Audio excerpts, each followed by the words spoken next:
नमस्कार मेरे प्यारे साथियों, हम बात कर रहे थे बीएसएससी के सामान्य ज्ञान जो राजस्थान के प्रश्न जीके पूछे जाते हैं उनके बारे में हम जो है वो बात कर रहे थे। काफ़ी इंपॉर्टेंट प्रश्न हम पढ़ चुके हैं और काफ़ी इंपॉर्टेंट प्रश्न मैं लेकर के प्रस्तुत भी हो चुका हूं। आपका एग्ज़ाम 2025 में जून में होने वाला है, तो काफ़ी इंपॉर्टेंट प्रश्न जो है वो यहाँ से आपको देखने को मिलने वाले हैं, क्योंकि हमने 100% हमारी सफलता के अनुसार जो और हमारी मेहनत के अनुसार जो हमने क्वेश्चन बनाए हैं वो आपको संभावित तरीके से एग्ज़ाम में प्रश्न देखने को हूबहू मिलने वाले हैं। तो चलिए इस सेशन को हम शुरू करते हैं, क्योंकि मैंने टॉप 1000 महत्वपूर्ण प्रश्न जो है वो आपके लिए लेकर आया हूं, तो काफ़ी इंपॉर्टेंट हो जाते हैं। और इस पीडीएफ को यदि आप पूरा एक ही साथ में डाउनलोड करना चाहते हैं तो लिंक मैंने इसका डिस्क्रिप्शन में दे रखा है, वहाँ पर जाइएगा आप और डाउनलोड भी कर सकते हैं। ठीक है, यदि आपकी डिमांड रही तो हम महामैराथन क्लास भी लेकर के आएंगे, जिसमें आपको सारे के सारे क्वेश्चन जो हैं वो पढ़ाने का प्रयास करेंगे। तो आज हम थोड़े कुछ और क्वेश्चंस बचे थे उनके बारे में भी बात करते हैं, और बचेंगे तो हम उनके बारे में भी बात करते हुए आगे बढ़ेंगे। तो देखिए, आज हम बात करने वाले बीएसएससी जीके के टॉप एमसीक्यू के बारे में। चलिए शुरू करते हैं बिना टाइम गवाए। प्रश्न आता है पहला, अशोक विहार मृगवन कहाँ स्थित है? अशोक विहार जो दोस्तों मृगवन है वो कहाँ पर स्थित है? ऑप्शन आपके सामने है दोस्तों, तो जल्दी से आप भी आंसर बताने का प्रयास कीजिएगा। ऑप्शन ए आता है चित्तौड़गढ़, बी आता है पुष्कर, सी आता है जोधपुर या डी आता है जयपुर। तो देखिए, अशोक विहार जो मृगवन है दोस्तों वो आपके डी अर्थात जयपुर में स्थित है। ठीक है, क्वेश्चन जो है वो डायरेक्ट क्वेश्चन और डायरेक्ट आंसर होने वाला है, ताकि आपके समय की जो बर्बादी है ना वो नहीं हो पाए। ठीक है, और अधिक से अधिक पढ़ पाएँ कम से कम समय में आप। ठीक है, चलिए, तिमनगढ़ का किला कहाँ स्थित है? देखिए, प्रश्न अच्छा है, तिमनगढ़ जो है उससे संबंधित प्रश्न पूछा जाता है तो इम्पोर्टेंट है। तिमनगढ़ का जो किला है दोस्तों वो कहाँ पर स्थित है? ऑप्शन आपके सामने है, धौलपुर, जयपुर, सीकर या करौली। तो तिमनगढ़ का जो किला है दोस्तों वो आपके करौली में स्थित है। ठीक है, डी ऑप्शन जो है इसका राइट आंसर होने वाला है। पीडीएफ आपको लिंक डिस्क्रिप्शन में दे रखा है, वहाँ से जाइएगा, डाउनलोड कीजिएगा और पढ़ने का जो अधिक से अधिक पढ़ने का प्रयास है दोस्तों वो कीजिएगा, क्योंकि आपके पास कम समय है। ठीक है, भले ही आप मान के चलिए कि 2 महीने आप कह रहे हो, लेकिन वो बहुत ही कम है। ठीक है, तो आपको जो प्रयास है वो अधिक से अधिक करने पड़ेंगे। प्रश्न आता है कि सोनार किले का निर्माण किस भाटी शासक ने किया था? सोनार किला जो है दोस्तों उसका निर्माण किस भाटी शासक के द्वारा किया गया था? Option A Rao Duda, option B Rao Jaisal, option C Rao Bika या ऑप्शन डी राणा कुंभा। तो सोनार किला जो था उस दोस्तों उसका निर्माण है वो भाटी शासक के द्वारा किया जाता है, जिसका नाम था राव जैसल। ठीक है, बी ऑप्शन जो है इसका राइट आंसर होने वाला है। राव जैसल के द्वारा जो है दोस्तों वो सोनार किले का निर्माण किया जाता है। ठीक है, इस नीचे मैंने एक पेज और ऐड किया जिसमें व्याख्या करके मैंने इसके आंसर भी लिख रखे हैं, ताकि आप जब पीडीएफ डाउनलोड करेंगे तो आपको आंसर देखने के लिए वापस वीडियो की तरफ नहीं आना पड़ेगा। ठीक है ना, ताकि आप तुरंत वहीं से वहीं देख करके और अपना आकलन कर पाएंगे। चलिए, अगला प्रश्न आता है, गणगौर का त्यौहार किस तिथि को मनाया जाता है? देखिए, कितना इंपॉर्टेंट प्रश्न है कि गणगौर जो है तीज, तिवारा, बावड़ी, ले डूबी, गणगौर, ये जो कहावत त्योहारों के लिए प्रसिद्ध है, तो उसमें गणगौर जो त्यौहार है दोस्तों, यह तिथि जो है वो कब मनाई जाती है गणगौर की? प्रश्न आता है, ऑप्शन आता है अपना पहला, चैत्र कृष्ण प्रतिपदा, ऑप्शन बी आता है चैत्र शुक्ल तृतीया या चैत्र कृष्ण तृतीया या चैत्र शुक्ल पंचमी।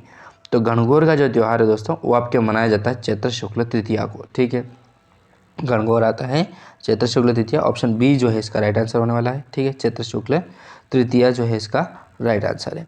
चलिए, अगला प्रश्न है इसी कड़ी में कि सरगासुली कहाँ स्थित है? सरगासुली जो है दोस्तों वो कहाँ पर स्थित है? ऑप्शन ए है Ajmer, option B Jodhpur, option C Karauli या ऑप्शन डी जयपुर। तो सरगासुली जो है दोस्तों वो कहाँ पर स्थित है? तो इसका जो राइट आंसर होने वाला है वो हो जाएगा आपका जयपुर में स्थित है। ठीक है, डी ऑप्शन जो है इसका राइट आंसर है। चलिए, अगला प्रश्न ले लेते हैं, रणकपुर के जैन मंदिर में कितने खंभे बने हुए हैं? कितना इंपॉर्टेंट प्रश्न है दोस्तों, और बहुत बार एग्जाम में पूछा गया है। यहाँ तक कि आप मान के चलिए कि आरएस का एग्जाम भी यदि आपने कभी दिया होगा या बोले आपके बड़े भैया ने किसी ने भी दिया होगा, उसमें भी ये प्रश्न कॉमन हो जाता है। ठीक है ना, मतलब इतनी बार पूछा जाता है। तो रणकपुर के जो जैन मंदिर है उसमें कितने खंभे हैं दोस्तों? ऑप्शन आपका पहला है 1144। ऑप्शन इसी तरीके से आएंगे ताकि आप कंफ्यूज हो ही जाए। ठीक है, 1100 तो पहले से आएगा ही आएगा, आप मान के चलिए 100%। पीछे की संख्या 2 जो है वो मैटर करेगी आप उसको कितना पकड़ बना पाए। ठीक है, इसमें आपको कंफ्यूज नहीं होना है। ठीक है, मैं आपको डायरेक्ट आंसर बता देता हूँ ताकि आप कंफ्यूज भी नहीं हो। इसका जो है डी ऑप्शन राइट आंसर होगा। ठीक है, 1444 है। कितने होंगे? 1444। ठीक है, आप मैं लिख भी देता हूँ ताकि आप इसको याद रखने का जो प्रयास है वो पूरा का पूरा करें। 1444 खंबे हैं। ठीक है, आपको 44 जो है वो ही याद रखने हैं। कभी कभार आपको 1144 पूछा जाएगा, 1244 पूछा जाएगा, मतलब 44 तो पीछे का अंक रहेगा ही रहेगा, आगे के अंक जो है वो भी चेंज किए जा सकते हैं, तो आपको भूलना नहीं है। और 1144 जो है 1444 जो है वो याद रखने हैं, ठीक है।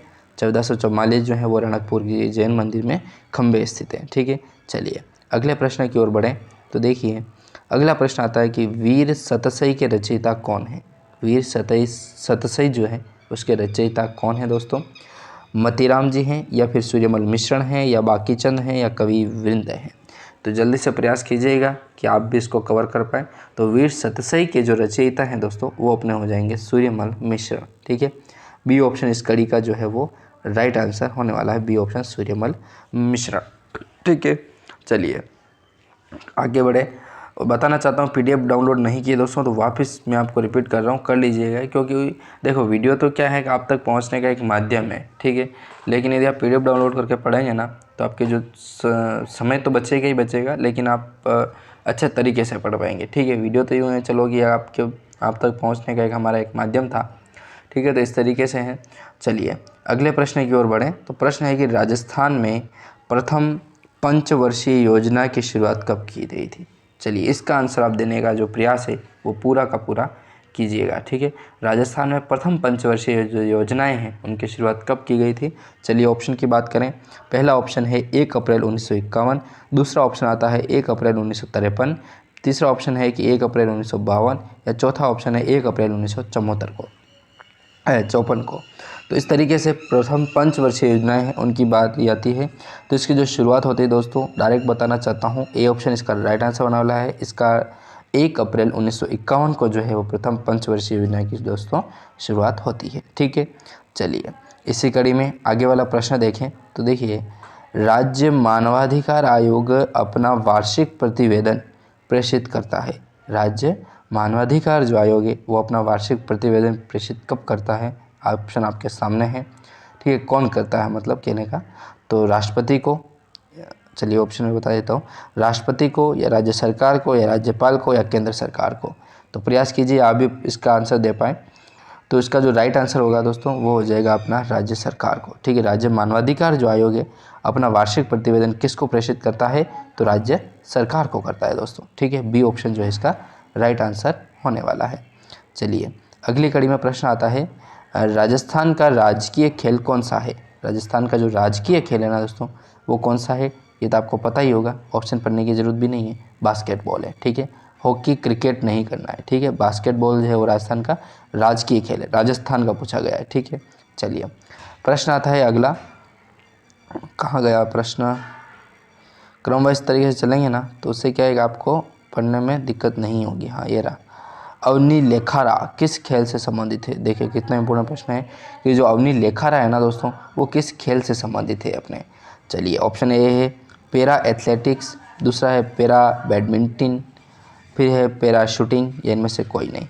तो प्रयास कीजिए आप भी देने का कि अवनी जो लेखारा है दोस्तों वो किस खेल से संबंधित होने वाली है, तो वो अपने शूटिंग से संबंधित है, अर्थात पैरा शूटिंग। ऑप्शन सी जो है इसका राइट आंसर होने वाला है। अवनी लेखारा किस खेल से संबंधित है, तो वो अपने हो जाएगी पैरा शूटिंग से संबंधित है दोस्तों, ठीक है। चलिए और भी बहुत ही महत्वपूर्ण प्रश्न बाकी रह गए हैं, उनको हम पढ़ेंगे अगले वीडियो में। तब तक के लिए दोस्तों जय हिंद।